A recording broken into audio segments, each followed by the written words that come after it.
It's always a privilege bringing you news updates on Soup News. Welcome to News Hour, reaching you live from our studio in Lagos, Nigeria. We bring you some of the headlines. President Tinubu warns military against retaliatory actions. TETFund donates over 2 billion naira to boost education in Ogun State. Minister Adelabu briefs committee on Mambila and Zungeru power project. UAE urges fossil fuel reduction at COP28 sparks tension.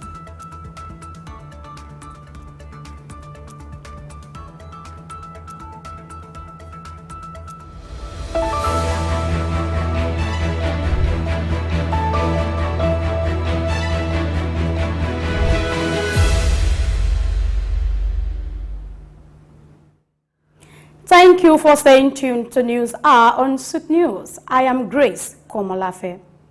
We begin with a stern caution from President Bola Tinubu to the Nigerian Army on Monday, urging them to refrain from retaliatory assaults on the police or civil servants in response to provocations. While inaugurating the Chief of Army Staff at the Annual General Conference 2023 in Maiduguri, Tinubu expressed deep concern over the accidental onset in Kaduna, emphasizing the military's responsibility to exhibit exemplary conduct. Addressing the conference participants, Tinubu urged a focus on intelligence, inclusiveness, and the capacity to combat security challenges. He emphasized the importance of protecting Nigerians and addressing emerging threats facing the nation.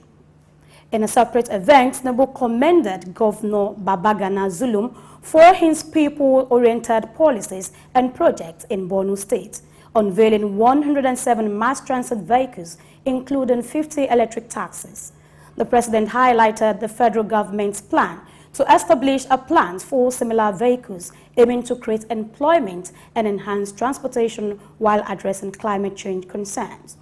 During his first official visit to Borno State, Tinubu also paid a courtesy visit to the Shehu of Borno, Abubakar El Kamemi, acknowledging Zulum's initiative in deploying 50 electric taxis, signaling a commitment to environmentally friendly solution and applauding the governor's response to the removal of the fuel subsidy. The Tertiary Education Trust Fund, TETFund, has made significant donations totaling over 2 billion naira to educational institutions in Ogun State.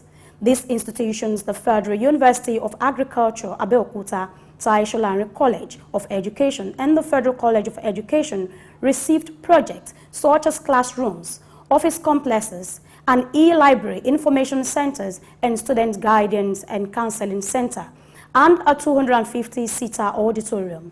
The chairman of the Senate Appropriation Committee, Senator Olamilekun Adiola, announced that his committee has commissioned 76 TETFund-sponsored projects in 17 institutions across 11 states.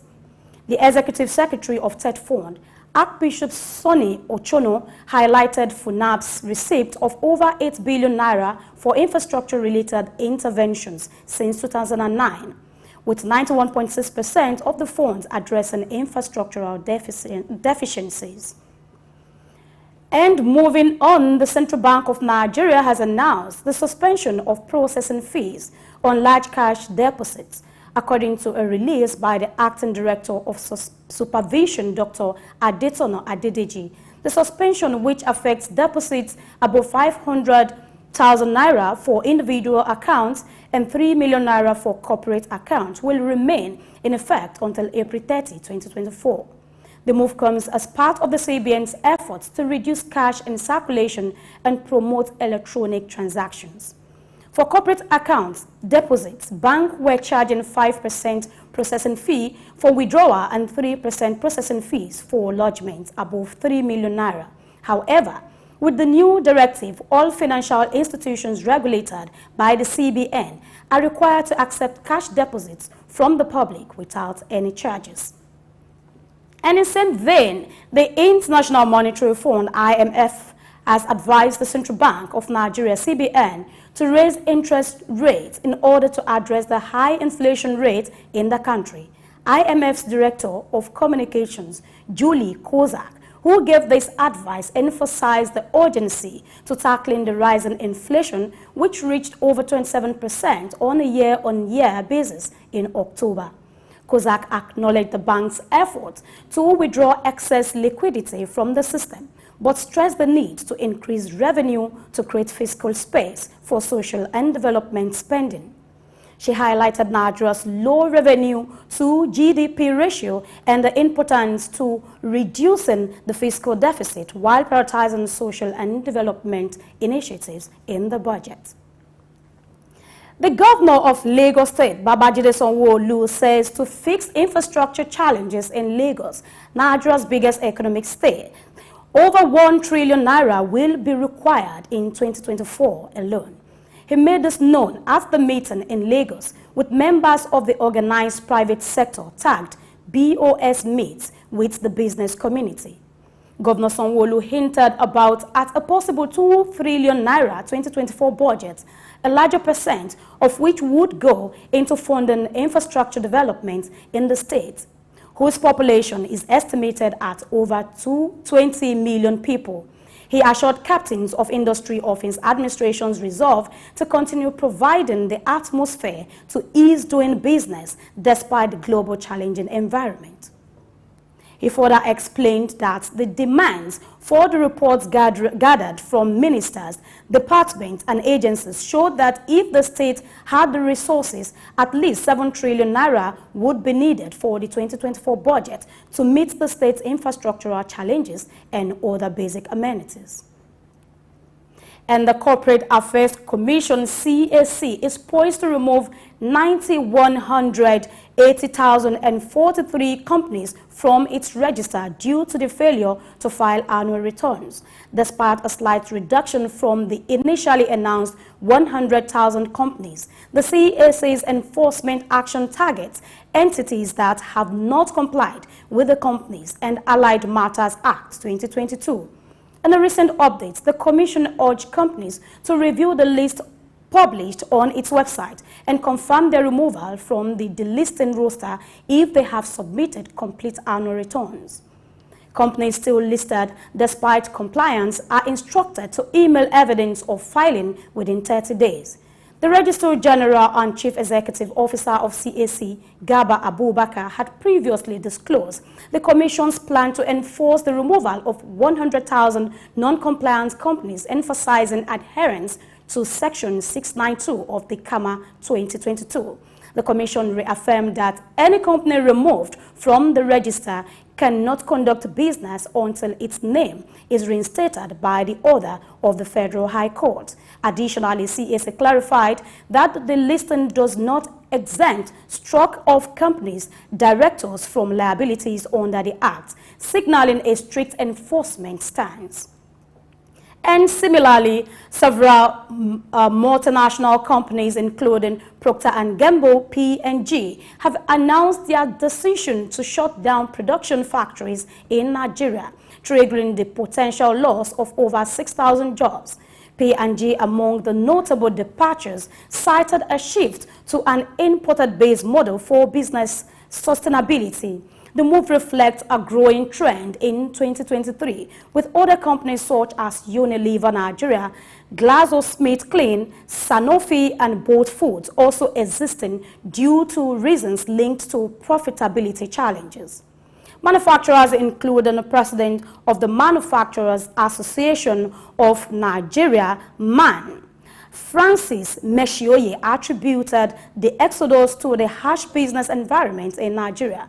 Meshioye warns that unless the government addresses manufacturers' concern and engages the strategic dialogue, the trend of foreign companies leaving the country may persist. The Lagos Chamber of Commerce echoes these concerns, emphasizing the need for measures to stabilize foreign exchange availability and urging the government to collaborate with multinational corporations to develop solutions and prevent further business exits.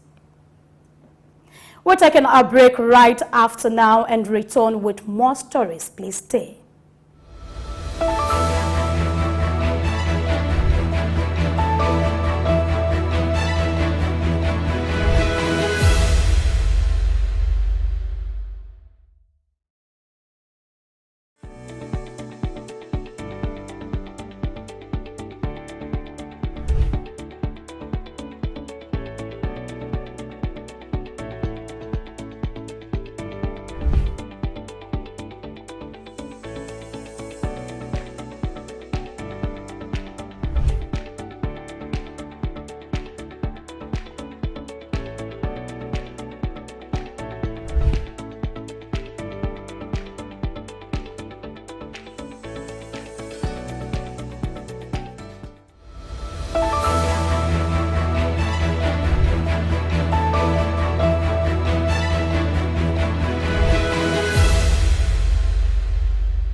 Welcome back and thank you for staying with us. Now on PAR, the transmission company of Nigeria says outdated and weak infrastructure are some of the major challenges facing the delivery of adequate electricity to the Nigerian population.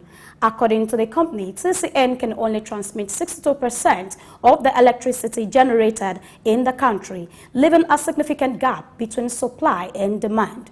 Also, the company is regularly targeted by vandals who steal valuable equipment, causing major disruptions and financial losses. TCN therefore called on the media and the public to raise awareness about the consequences of vandalism and the importance of protecting critical infrastructure. And again, a recent briefing to the Senate and House of Representatives Committee on PAR, Minister of PAR Adebayo Adelabu justified the exclusion of the Mambila Power Project from the 2024 budget due to ongoing legal disputes. The international arbitration surrounding the project, initiated by Sunrise Power and Transmission Company Limited in 2017, alleged a breach of contract. Adelabu emphasized the need for a resolution before any budgetary allocations. On a positive note, the minister shared that the Zungeru hydropower project is nearly complete, standing at 99.8%, with operations expected to begin this year, pending the settlement of concessionary fees. However, the stress, the urgency requirement for substantial investment in upgrading distribution facilities, citing challenges in power loss during distribution and advocating for the unbundling of distribution companies. Committee Chairman Senator Enyinaya Abaribe praised Adelabu's understanding of power sector development and requested a 3-year budget performance summary for further evaluation. And in Kogi State, its Office of Livestock Productivity and Resilience Support Project is initiating a comprehensive sensitization campaign across the state to promote understanding and collaboration for the World Bank-supported projects. The project implemented by the state government aims to enhance the productivity, resilience, and commercialization of selected livestock value chains. In a statement, the state project coordinator Olufemi Bolarin emphasized the potential positive impact in livestock enterprise, including increased productivity and strengthened resilience. During a stakeholders meeting in Adogo, the headquarters of Ajaokuta local government area, Bolarin, represented by the project monitoring and evaluation specialist Omojo Ako, highlighted the importance of sensitization exercise in fostering understanding and harnessing project opportunities. The chairman of Ajaokuta local government area, Akaba Mustafa, expressed support for the initiative, assuring maximum security and necessary assistance for the project implementation unit.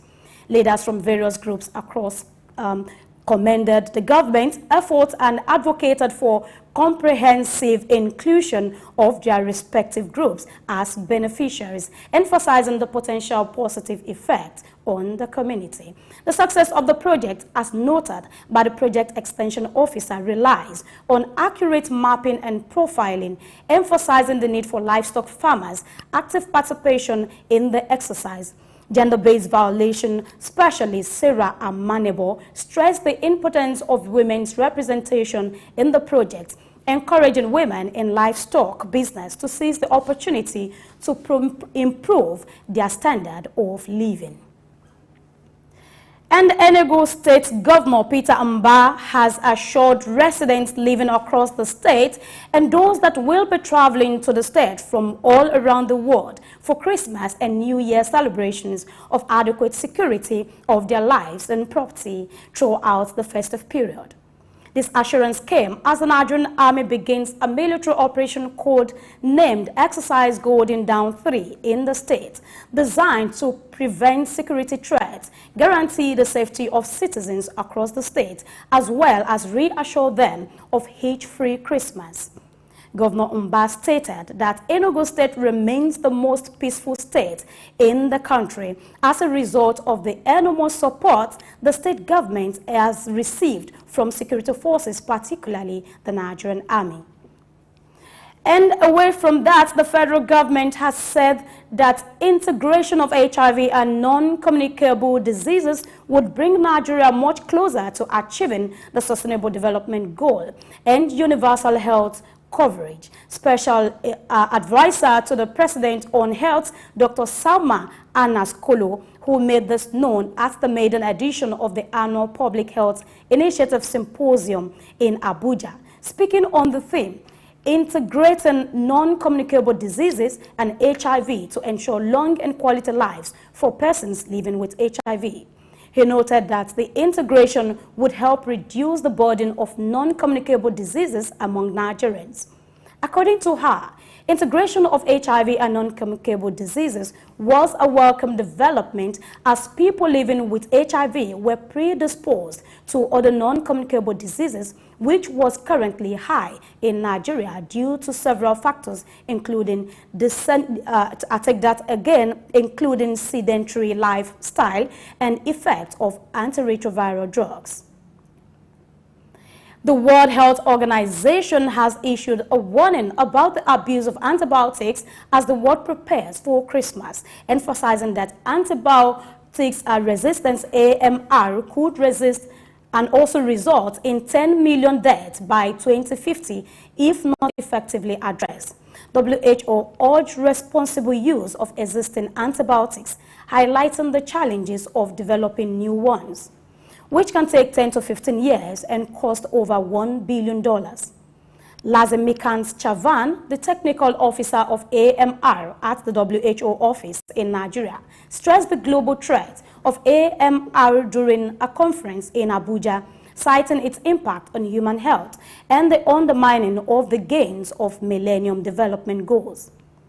Chavan noted that approximately 5 million deaths are linked to bacterial resistance, emphasizing the significant cost of AMR to national economic development.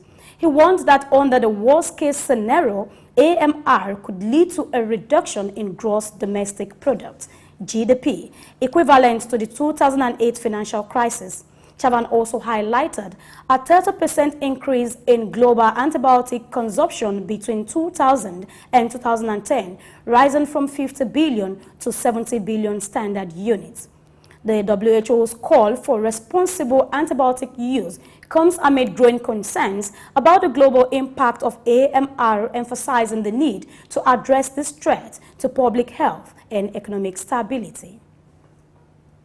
Moving on, the Commissioner of Police in Enugu State, Mr. Kanayo Uzuegu, says the force has recovered locally made arms and ammunition from suspects. He added that the suspects were also found to have used ATM cards to scam bank customers by swapping their genuine cards with fake ones, and 4 suspects arrested in connection with this recovery.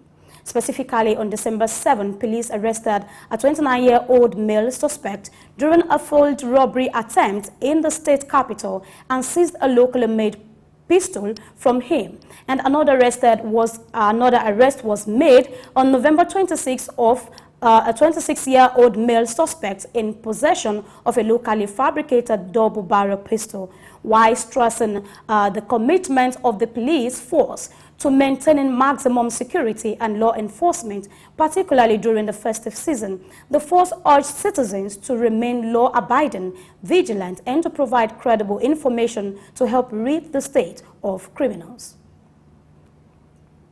Away from that, the United Nations Educational, Scientific and Cultural Organizations, UNESCO, has given global approval and recognition to the yearly Chongo Festival, adding it to the representative list of the intangible cultural heritage of humanity. The decision was made at the 2023 18th session of the Intergovernment Committee Convention for Safeguarding of the Intangible Cultural Heritage. In a reaction by the Oyo State Commissioner for Culture and Tourism, Dr. Wasiu Olatuboso, he remarked that the recognition was due to the acknowledgement of Nigeria as a tourism giant in Africa with abundant potentials in this field. Olatuboso stated that the tourism could generate huge amount of money for the country as the country searched for alternative resources and alternative sources. We'll take a short break and return in a moment with foreign stories. Please stay.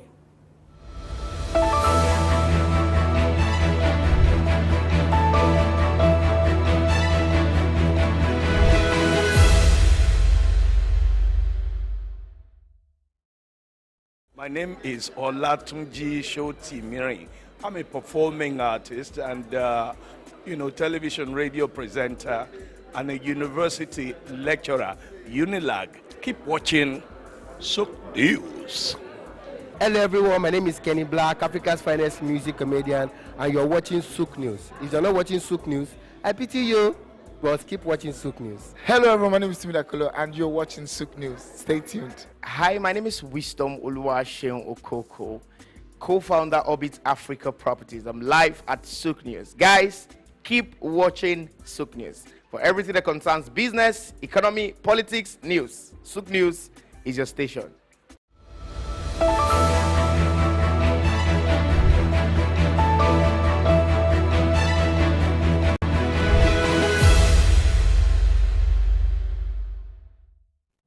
Glad to know you are still with us. Now to the rest of the news.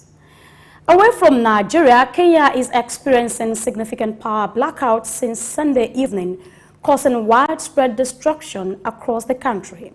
This outage marked the third nationwide power failure in 3 months, prompting the Minister of Transport, Kipchumba Kokome, to call for an investigation into possible acts of sabotage and cover-up.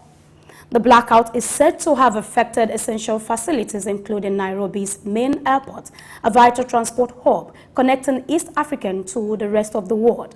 Kenya Power, the state-run utility, attributed to the blackout to a system disturbance and assured the public that technicians were working to address the issue. And to the Middle East, the United Arab Emirates, leading the COP28 climate, has urged countries to decrease their use of fossil fuel in order to achieve close to net zero emissions by the mid-21st century. This call has set the stage for a showdown between developed nations and petrostates as the summit approaches its end. The objective of the proposed plan is to limit global temperature rise to below 1.5 Celsius by implementing a fair and orderly reduction of fossil fuel consumption. And the plan also emphasizes the need to rapidly phase out coal and impose restrictions on new power generation. This will be a defining issue at the COP28 summit in Dubai, with certain oil-producing countries such as Saudi Arabia fiercely opposing any actions that threatens their economic interests. And on the final note, Russia and Iran have announced plans to expedite the development of a major new interstate agreement, as revealed by the Russian foreign minister on Tuesday. While the specific details of the agreement were not disclosed, this move comes amidst increasing political trade and military cooperation between Moscow and Tehran, raising concerns from the United States. The foreign ministers of both countries agreed in a recent phone call to fast-track the agreement, emphasizing its high stage of readiness. Last week, Russian President Vladimir Putin engaged in a 5-hour meeting with Iranian President Ibrahim Raisi, further solidifying and strengthening ties between the two nations. The evolving relationship, especially in military technical cooperation, draws attention on the global stage, with implications for ongoing geopolitical dynamics. Russia and Iran have announced plans to expedite the development of the major new interstate agreement, as revealed by the Russian foreign minister on Tuesday. And so we come to the end of the story. Thank you for staying with us. Don't forget to always follow us on all our social media platforms. I remain Grace Komalafe. Good afternoon.